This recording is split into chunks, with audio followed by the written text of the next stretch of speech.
At 37 years old, I decided to attend my high school reunion. I flew into the nearest airport, rented a car, and embarked on a 35-minute drive to my hometown. The road took me through a desolate stretch of rural landscape where the emptiness and the shadowy woods felt unsettling. As I neared town, about 3 miles out, I spotted someone on the side of the road, waving frantically. I slowed down and recognized him as Jim, an old high school friend. We hadn't seen each other in 2 decades, but he looked almost the same, just a bit older. Jim hopped into the car, and we began catching up, reminiscing about our high school escapades. It was comforting to reconnect with someone from my past. As we approached town, I invited Jim to join me for a drink at the VFW hall. Jim declined, asking to be taken to the outskirts of town instead. I knew his parents used to live not far away from my grandmother's house, so I headed that way. Jim directed me to drop him off at a mobile home park on the edge of town. With a final friendly goodbye, he stepped out into the darkness and disappeared from view. Later that night at the VFW, I shared with my old classmates that I had just picked up Jim and dropped him off. The room fell eerily silent. Even the karaoke singer stopped mid-note. My cousin's face went pale as she told me, "Barb, Jim died in a car accident on that very curve 8 years ago. We all attended his funeral." My stomach churned with disbelief. I needed to process what I had just heard. Mumbling an excuse, I went outside to the car. Hopping a few deep breaths would help. As I sat in the driver's seat, I noticed a newspaper on the passenger side. My heart nearly stopped when I saw that it was a local paper from 8 years ago, featuring Jim's obituary on the front page. The obituary detailed Jim's fatal car crash, how he had lost control and rolled into a ditch, dying instantly. I couldn't comprehend it. How could I have just seen him? I was desperate for answers. The next morning, I visited Jim's old home. Jim's mother, visibly aged and worn by grief, answered the door. I recounted my bizarre encounter with Jim the night before. Her eyes widened and she invited me in, explaining that after Jim's death, many people claimed to have seen him around town, especially near the site of the crash. Some believe it was his relentless spirit unable to move on. I asked if she had experienced anything unusual herself. Tears welled up in her eyes as she confessed that sometimes she felt his presence in the house. Hearing his favorite song play on the radio even when it was off, it was as if he was still there, watching over them. Leaving her house, I was filled with a mix of sorrow and bewilderment. That night, I couldn't sleep as my thoughts consumed me by the eerie encounter with Jim. I wondered if I had tried to convey something important, or if there was a reason he had appeared to me. As the reunion wrapped up and I drove back home, I slowed down when passing the spot where I had picked him up. The road was empty, but an icy chill ran down my spine.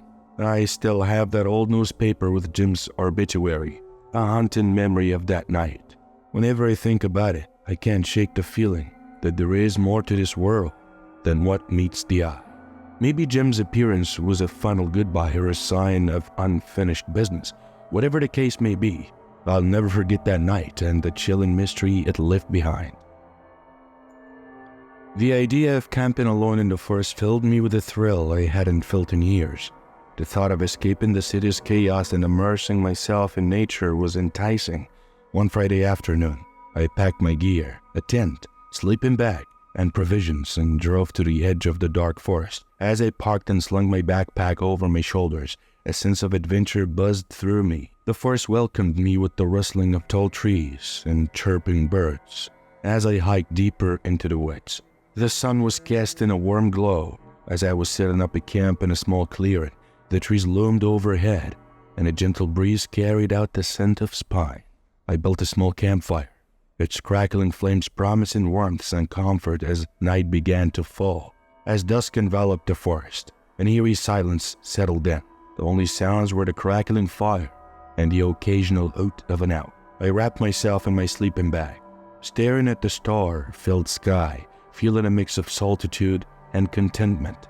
But then, a rustle in the bushes shattered the call. My heart skipped a beat all of a sudden, and I tried to convince myself it was just an animal. But the noise grew louder and more persistent. Anxiety crept over me as I sat up and strained my eyes into the encroaching darkness. "Who's there?" I called out, my voice trembling. Silence answered me. I grabbed a flashlight and shone it towards the bushes, revealing nothing but swaying leaves. Trying to dismiss my unease, I added more wood to the fire and huddled closer to its warmth, though the sensation of being watched clung to me. Hours dragged on, and just as sleep began to claim me, I heard slow, deliberate footsteps crunching on the fallen leaves. My blood ran cold. This was no animal. Someone was approaching. I shouted again, "Who's there?" The first remained silent. Grabbing a large stick for protection, I stood by the fire, my eyes scanning the darkness. Then I saw it, a tall, shadowy figure emerging from the gloom. Just beyond the fire's reach, he stood there still, staring at me. I couldn't make out his features, but I felt his gaze like a physical presence. "What do you want?" I demanded, trying to mask my terror. He didn't respond though, only continuing to watch me with an unsettling intensity. Panic surged through me. I had no idea who this man was or what he intended, but I knew I had to escape. I slowly backed towards my tent, keeping my eyes locked on the figure. Suddenly he began advancing towards me, his steps quick and purposeful. My instincts kicked in, and I bolted into the forest, my heart racing. The darkness was disorienting, and the branches clawed at my arms and face as I ran. I could hear him gaining on me, his footsteps growing louder and closer. I stumbled over a root and fell, pain shooting through my ankle. Desperate, I scrambled to my feet, limping as quickly as I could. The moonlight through the trees guided me towards what I hoped was safety. Just as I thought I couldn't run any further, I burst into a clearing and spotted a small cabin with lights on inside. I limped towards it, hanging on the door, shouting for help. Tears streamed down my face as an elderly man opened the door, startled by my frantic pleas. "There's someone after me. Please, let me in," I cried. He stepped aside, and I stumbled inside, collapsing on the floor. The man quickly shut and locked the door, peering out the window. "There is no one there," he said, turning to me with a look of concern. "Are you sure you saw someone?" I nodded vigorously, still trembling. He was chasing me. The old man handed me a blanket, saying I could stay the night and they'd sort things out in the morning. I thanked him, my voice barely a whisper, and wrapped myself in the blanket, finally feeling a semblance of safety. The old man sat nearby, keeping a watchful eye on the door. Exhaustion soon overcame me, and I fell into a fitful sleep. When morning arrived, the old man and I went back to my campsite. There was no sign of the stranger, but the terror of that night lingered. I packed up quickly and left the forest, vowing never to camp alone again. The peaceful solitude I had once longed for had become a nightmare I would never forget.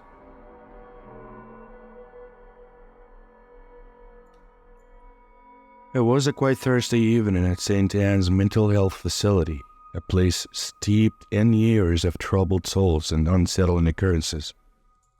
The sun had long set, and the moon cast eerie shadows on the walls as I started my night shift. The facility, with its creaky floors and narrow hallways, seemed to exhale a sense of age and mystery.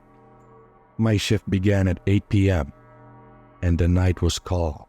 I made my rounds, checking on patients and ensuring they were comfortable and had taken their medication. Everything seemed routine, but there was an unsettling feeling in the air, as if unseen eyes were watching me. Around midnight, while I was at the nurse's station updating patient records, the only light was from a dim disc lamp. Suddenly I heard a faint whisper. I paused, straining to make sense of it. The whisper was so soft, I thought it might be my imagination. I shrugged it off and continued my work, but then it came again, clearer this time, almost like someone softly calling my name. "Emily!" My heart began to race. I stood up and glanced around the empty hallway outside the station. The silence was unnerving. I tried to convince myself it was just my mind playing tricks and decided to do another round. As I walked through the darkened hallways, the feeling of being watched intensified. Reaching room 307, where Mrs. Thompson, a typically quiet patient, resided, I noticed her doorway was slightly ajar. I pushed it open and stepped inside. Mrs. Thompson was sitting by the window, her usual vacant stare replaced by an unsettling focus on the moon. She was humming a strange, unfamiliar tone. I gently touched her shoulder, and she turned to me with wide, fearful eyes. "They're here," she whispered, her voice trembling. "The shadows, they came at night. They whisper. They want to take me." A chill ran down my spine as I tried to comfort her, but her words kept repeating. "The shadows, the shadows." Feeling more unsettled than ever, I left her room and headed back to the nurse station. As I walked, the lights flickered, and the whispering started again, louder this time. "Emily! Emily!" It echoed through the hallways, making my heart pound in my chest. When I reached the nurse's station, the lights went out completely, plunging me into darkness. I fumbled for my flashlight and turned it on, but the beam offered little reassurance. The whispering grew louder, now accompanied by multiple voices. "Emily, come play with us. Join us." A cold breeze brushed past me, and papers scattered across my desk. My flashlight flickered, and I caught glimpses of shifting shadows at the edge of the light. In a panic, I decided to check the security cameras. The monitors were in a small room next to the nurse's station. As I turned on the screens, most showed empty hallways and rooms, but then I saw something that made my blood run cold. In the camera view of the hallway outside room 307, shadows moved. Dark, shifting forms creeping towards the nurse station. Towards me. I couldn't breathe. I watched in horror as the shadows drew nearer. I grabbed the phone to call for help, but the line was dead. The whispers intensified. "Emily, join us forever." I backed into a corner, clutching my flashlight. The shadows reached the door, and an icy chill enveloped me. The door creaked open, and the room darkened even further. Suddenly the lights flickered back on, and the shadows vanished. The whispering ceased. I stood in the blinding light, trembling and gasping for air. I had no idea what had just transpired, but I knew one thing. This was no ordinary place. Something malevolent lurked here, feeding on the fear of both patients and staff. The rest of the night was a blur. I somehow completed my shift, but the dread never left me. When morning arrived, I handed over to the day nurse and left the facility as quickly as possible. I didn't tell anyone what had just happened. I mean, who would believe me? That night marked a turning point for me. I realized that some things defy explanation, and that there are forces in this world beyond our comprehension. I never returned for another night shift at St. Anne's. The memory of that night lingers, and sometimes in the stillness of the night, I can still hear the haunting whispers. I had just moved into my new apartment, a small cozy place that seemed perfect for me.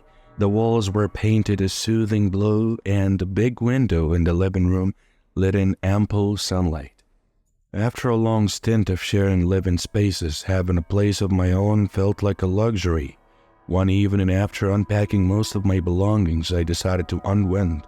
I brewed a cup of tea, sank into the couch, and lost myself in a book. The apartment was quiet, save for the gentle tickling of the wall clock.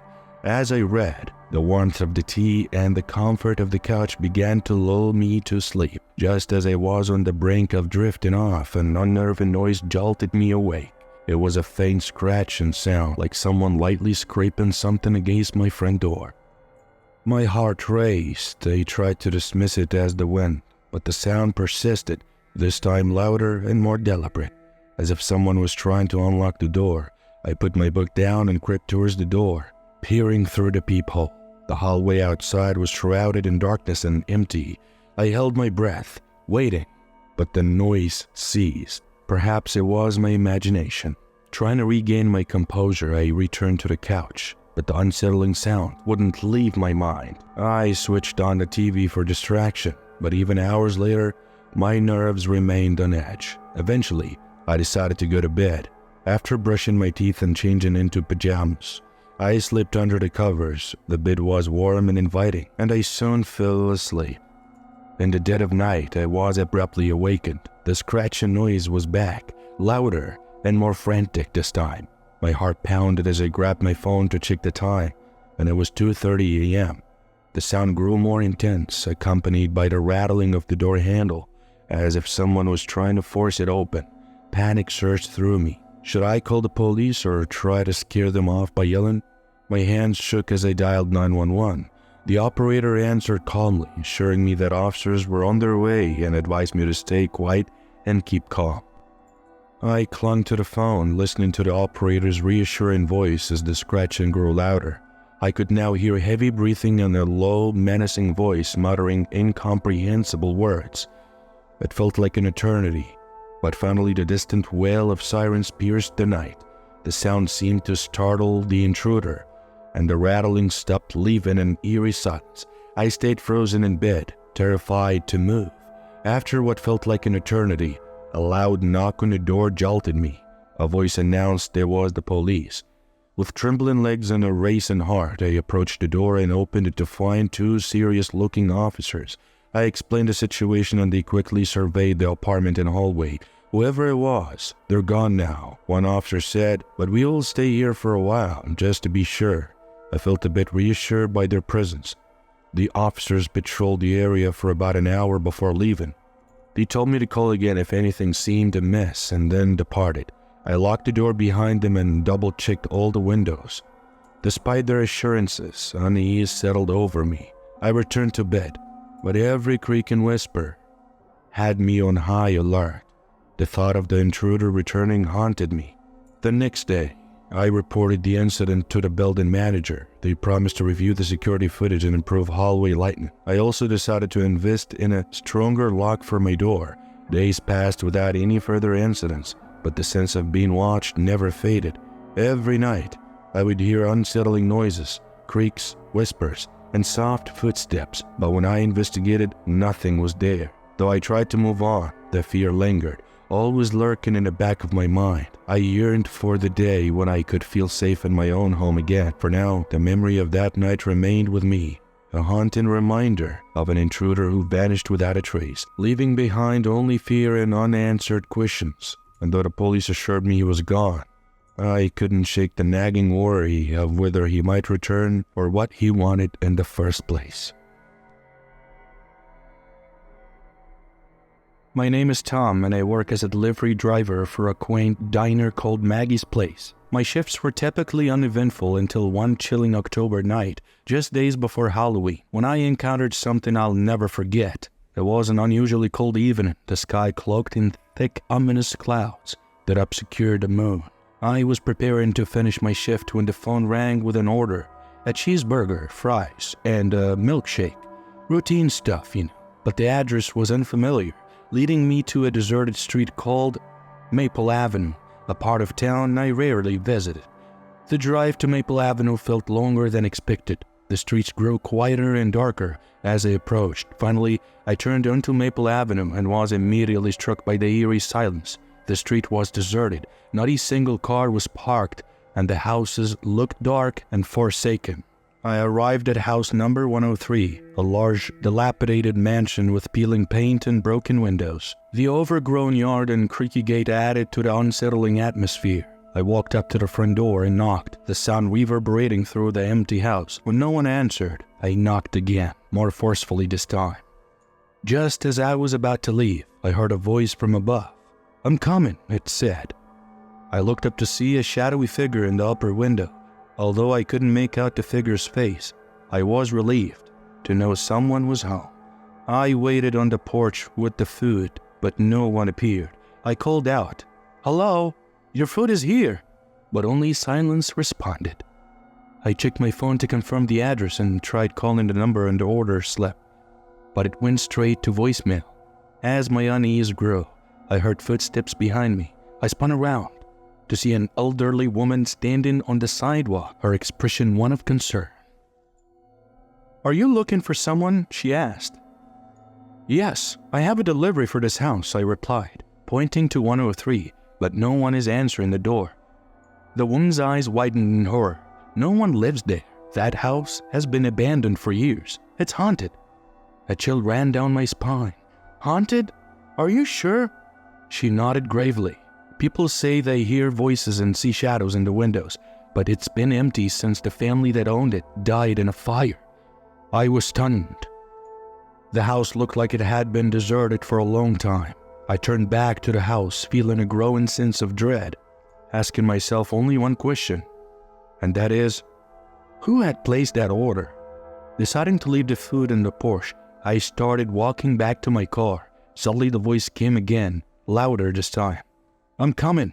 I spun around, but the porch was empty, and the house was silent. My heart racing, I jumped into my car and sped away, my hands trembling on the steering wheel. When I returned to the diner, Maggie, the owner, noticed my pale face and asked what happened. I recounted the entire unsettling experience. She listened intently, then sighed. Maple Avenue, huh? I've heard stories about that place. It's been abandoned for over a decade. Must have been a prank call. A prank call? It didn't feel like one. It felt too real. I couldn't shake the eerie feeling that something supernatural had occurred. I finished my shift, but sleep eluded me that night as I replayed the voice. The shadow in the window, and the old woman's warning over and over. Curiosity eventually got the better of me. I researched the house at 103 Maple Avenue and found old newspaper articles about a fire that had destroyed the house 15 years ago. A family of 4 had perished in the blaze, and the house had remained vacant ever since. I still don't know who or what I encountered that night, but I've never returned to Maple Avenue. Each time I pass the part of town, a shiver runs down my spine, and whenever I hear someone say, "I'm coming," I can't help but remember that haunting night in the abandoned house with the shadowy figure in the window. On a chilly autumn evening, my friends and I decided to explore the old abandoned factory on the edge of town. Rumors had swirled around this place for years, stories of eerie creatures and ghostly sightings. Despite our apprehensions, our curiosity got the better of us. Tristan, Bobby, Sarah, and I were determined to uncover the truth behind these chilling tales. The factory loomed before us, a massive crumbling structure with shattered windows and rusted metal doors. The wind howled through the empty halls, sending shivers down my spine.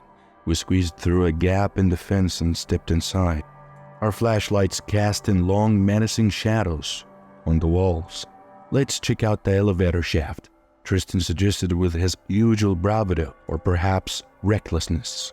We followed him down the dark corridors. When we reached the shaft, Tristan peered into the abyss below. "I think I see something," he whispered, his voice barely audible. I leaned in, straining my eyes for a moment. I thought I saw a faint human-like silhouette standing in the darkness, but it vanished almost instantly. I tried to brush it off, probably just a trick of the light, I said, hoping to reassure myself and others. Bobby, ever the skeptic, scoffed. "You guys are imagining things," saying there's no such thing as ghosts or monsters. We moved on, exploring various rooms and floors of the factory. The place was a labyrinth of old machinery, broken furniture, and piles of debris.